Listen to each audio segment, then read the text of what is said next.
Sokona était contente de passer la nuit avec sa copine Madiba. Madiba et Sokona étaient copines depuis le secondaire. Elles s'étaient retrouvées dans la même filière à l'université, ce qui avait contribué à renforcer leurs liens. À la fin de leur étude, Madiba avait rapidement trouvé un emploi grâce au soutien de son oncle qui était député de la nation. Sokona cependant avait poireauté pendant des années sans réussir à décrocher le moindre emploi. Elle avait parcouru tous les ministères et organismes à la recherche de l'emploi. Malheureusement, étant issue d'une famille de paysans n'ayant pas de contact influent, elle n'avait jamais eu de réponse positive. C'est son amie Madiba qui l'avait soutenue pendant tout ce temps. Elle l'avait hébergée le temps que Sokona soit capable de louer une chambre. C'est également Madiba qui avait offert 2 téléphones cellulaires à Sokona et lui avait prêté de l'argent pour se lancer dans l'activité de cabine téléphonique mobile. C'est donc en tant que tenancière d'une cabine téléphonique mobile que Sokona avait pu se prendre en charge pendant les 6 années passées à chercher un emploi dans son domaine de formation. Maintenant qu'elle avait décroché un emploi au Nigeria, elle était très heureuse.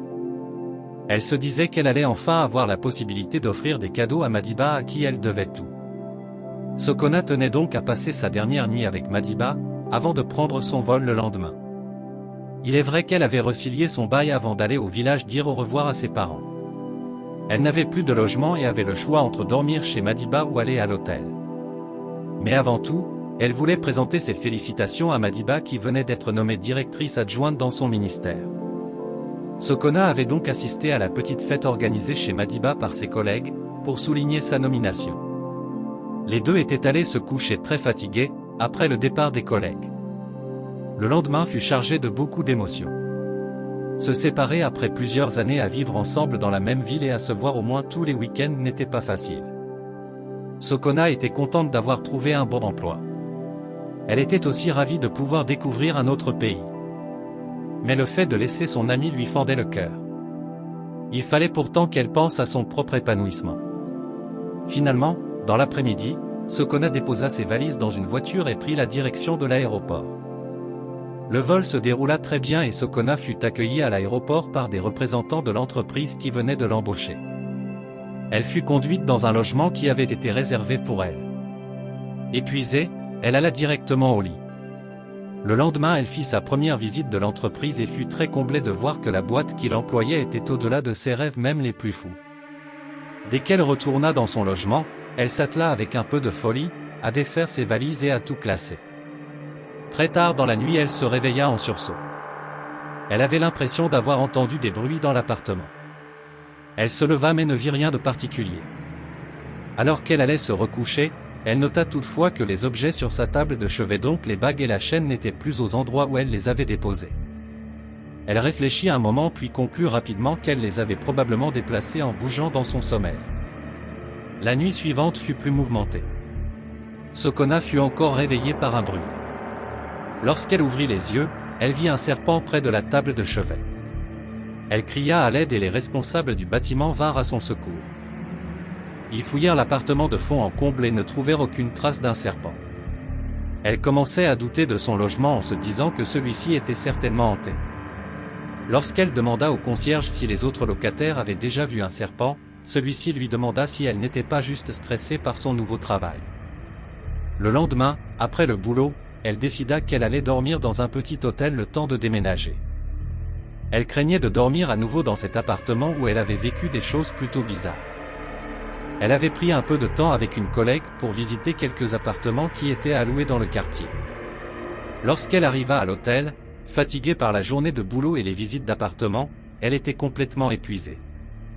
Elle alluma la télé, s'assit sur le lit puis s'allongea pour se reposer un peu avant de passer à la douche. Malheureusement, le sommeil l'emporta rapidement. Au milieu de la nuit, elle eut la sensation d'être étranglée et se réveilla en sursaut. Il y avait 2 serpents cette fois-ci. L'un semblait lui serrer le bras alors que l'autre lui serrait le cou. Couverte de sueur, elle sauta du lit emportant les 2 serpents avec elle dans son élan et se plaqua contre la fenêtre. Elle ouvrit sa bouche pour crier mais ne put émettre aucun son. 1001 questions traversaient son cerveau. Elle se disait qu'en criant, le serpent accroché à son cou allait certainement la tuer. Elle finit par s'asseoir, épuisée et calme. Elle était restée tétanisée par les 2 serpents accrochés sur elle. Sokona commençait à maudire le Nigeria qu'elle trouvait responsable de tout ceci. Pourquoi les sorciers nigérians pouvaient-ils être après elle? Elle avait fui l'appartement pour échapper aux serpents et voilà que même à l'hôtel elle était rejointe par 2 serpents. Elle se demanda alors si c'est pour la tuer qu'on l'avait recrutée depuis l'étranger. Alors qu'elle était toujours tétanisée et perdue dans ses réflexions, elle ne remarqua pas rapidement que les serpents s'étaient transformés. En effet, alors qu'elle essuyait ses yeux pleins de larmes, elle remarqua qu'il n'y avait plus de serpent sur son bras, mais uniquement un bracelet et la bague dans son doigt. Dans son cou aussi, il n'y avait plus de serpent mais uniquement une chaîne. Sokona se souvint que pendant la première nuit de frayeur elle avait remarqué que ces éléments s'étaient déplacés sur la table. Elle comprit que ce sont ces bijoux qui étaient problématiques. Et que ce sont ceux-ci qui se transformaient en serpents. Le lendemain à la première heure elle partit jeter les bijoux dans le fleuve avant d'aller au bureau. Seulement arrivée au bureau, elle trouva les bijoux dans son sac à main. Elle se mit à pleurer. Elle comprenait qu'elle était dans de sales draps. Ses collègues attirés par ses pleurs vinrent s'enquérir de la situation. Sokona pour sauver la face les informa qu'on venait de lui annoncer le décès de son père. Lorsque le patron fut informé, il convoqua Sokona dans son bureau. Il était très triste de savoir qu'à peine arrivé au Nigeria, Sokona avait perdu son papa. Il donna 2 semaines à Sokona pour retourner faire le deuil de son papa. Sokona était aux anges. Elle avait vraiment besoin de retourner rapidement dans son pays discuter avec sa copine Madiba. Elle se félicita d'avoir eu l'idée de simuler la mort de son père. Elle avait donné cette raison uniquement pour justifier ses larmes. Mais voilà que ceci lui permettait de retourner dans son pays. Elle se dépêcha de trouver un billet d'avion et se remit dans l'action pour retourner rencontrer Madiba. Lorsque Sokona arriva dans son pays, il était à peine midi. Elle se précipita chez Madiba et s'installa devant la maison pour l'attendre. Madiba fut très surprise de la voir lorsqu'elle rentra chez elle le soir ou du moins elle fit semblant d'être surprise. Elle avait probablement été informée, se disait Sokona. Madiba fit un câlin à Sokona et ouvrit la porte puis les deux entrèrent. À peine entrée, et alors que Madiba lui demandait si le contrat de travail avait eu un problème pour qu'elle soit déjà de retour au pays, Sokona, en pleurs, se mit à genoux. Elle ne laissa pas Madiba terminer sa question. Elle suppliait Madiba. Elle bredouillait, « Ma sœur, mon unique copine. Tu sais que je te dois tout. S'il te plaît reprends tes bijoux. Même si je t'ai offensé, pardonne-moi mais reprends tes bijoux. » Madiba lui demanda avec un sourire diabolique de quels bijoux Sokona parlait. Elle ne se souvenait pas lui avoir offert des bijoux, et encore moins lui en avoir donné de garder. Elle invita Sokona à faire comme chez elle puisque la maison était toujours la sienne. Sokona entra dans la chambre et profita pour déposer les bijoux où elle les avait pris. Ensuite elle informa Madiba qu'elle souhaitait aller au village faire un coucou à son père avant de retourner au Nigeria, d'autant plus qu'elle avait simulé la mort de son père pour avoir la permission de voyager. À 22h Sokona sortit et s'en alla à la gare prendre un car de nuit pour le village. Dès qu'elle prit place dans le car, elle nota que les bijoux étaient à nouveau dans son sac à main. Elle se mit à pleurer de plus belle et à chaudes larmes. Elle repensait à cette fête donnée chez Madiba la veille de son départ pour le Nigeria. Elle avait décidé de dormir avec Madiba pour lui dire au revoir et ne savait pas quel démon l'avait envoyé. Sokona comprenait maintenant qu'elle n'aurait jamais dû voler les bijoux de sa copine cette nuit-là.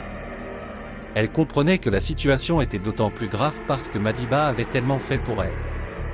Le problème c'est que Sokona avait toujours aimé ses bijoux. Elle s'était dit qu'elle pouvait les voler et les porter loin des yeux de Madiba. Sokona avait pensé que comme il y avait eu beaucoup de monde chez Madiba cette nuit-là, Madiba ne pouvait la soupçonner et le vol allait passer en douce.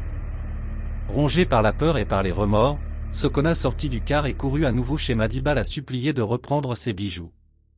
Une fois de plus Madiba lui répondit qu'elle ne pouvait pas reprendre ce qu'elle n'avait pas donné. Lorsque minuit arriva, alors que Sokona était toujours devant la maison de Madiba à la supplier, les bijoux se transformèrent à nouveau en serpents. Sokona se dépêcha de trouver un gourdin et frappa le premier serpent en criant « Je suis désolé Madiba, je sais que j'ai trahi notre amitié mais pardonne-moi. » Alors qu'elle criait en frappant de toutes ses forces, l'un des serpents avala l'autre, se transforma en hibou et s'envola. Aussitôt, Sokona se déshabilla et se mit à marcher partout dans la ville en émettant des sifflements de serpents. Elle était devenue folle. Dès le lendemain, la rumeur courut jusqu'au village. On mentionnait que Madiba était responsable de la folie de Sokona. Il se racontait qu'elle avait détruit sa copine par jalousie, parce qu'elle avait trouvé un bon boulot à l'étranger. Madiba, acculée par le voisinage, avait d'ailleurs été obligée de déménager. Elle avait pris un congé maladie et était allée se cacher pendant un moment afin de préserver sa vie.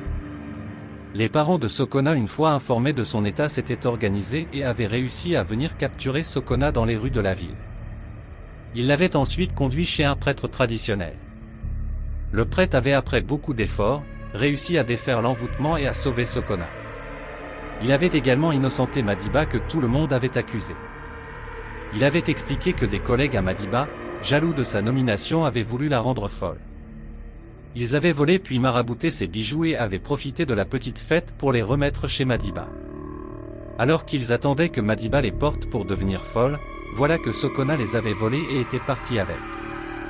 Madiba avait su que ses bijoux avaient été maraboutés le lendemain.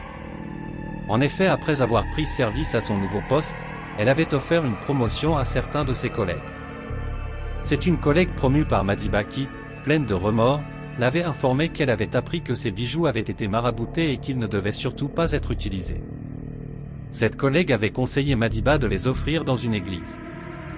Seulement Madiba n'avait pas retrouvé ses bijoux chez elle et avait par la suite été choquée et surprise de savoir que Sokona avait volé chez elle. Sokona avait, en portant ses bijoux au Nigeria, activé le sort enfoui à l'intérieur pendant le maraboutage, ce qui avait fini par la rendre folle.